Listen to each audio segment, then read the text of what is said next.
Brad Farber. Hi, Steve Davidson. Hi, Steve. Can you describe your current role and position here? I'm a executive at Merrill Lynch, 27 years as a financial advisor. That's great. Has there ever been a situation where a client has lied to you, and how have you caught that lie?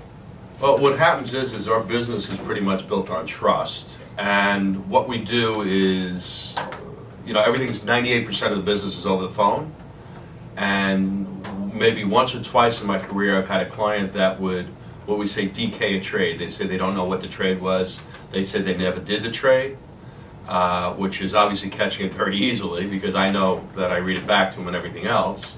And what we do is I just learn to ask the question in different ways so I get the right answer, and I would say to them, "You're telling me you don't recall doing the trade." And I would say it was an unsolicited trade. We don't have it recorded. So I would just ask the question in different ways until I finally realized that they tell me the truth, and I would get it out of them every time, and then I would never bust the trade out. Okay, perfect. So in that situation, how would you deal with these people going forward? Well, if I think it was a one-time thing and I think it was just a confusion and they did not bust out the trade, I can deal with it. If they reneged on a trade, I'd have to feel out the client. If it's a big client, maybe it's worth it. I'll try it. If it happens again, I'd fire them immediately. Based on your experience and your feel and your experience working in the field, how do you go about screening for lies or use your professional skepticism towards potentially, let's say, a new client?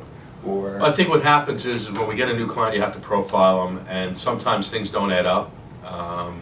And I don't know if it's necessarily lies, but it's hiding information from you sometimes. And what we would do is we will, I do a lot of business in Asia, and they ask a question 5 times differently to get an answer.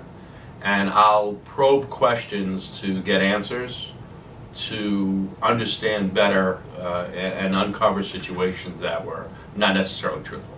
Okay, great. And in your professional opinion, describe the importance of trust in the business environment. Well, like I said, we do 98% of the business over the phone. It's not recorded. So I would say trust is probably the most important thing because otherwise they won't pay for trades. They'll DK or renege on a trade. So trust is crucial. And I manage their money and they have to trust me, so vice versa. If they don't trust me, it's not going to work out. Okay, thank you for your time. I appreciate it. Thank you. Okay. Great.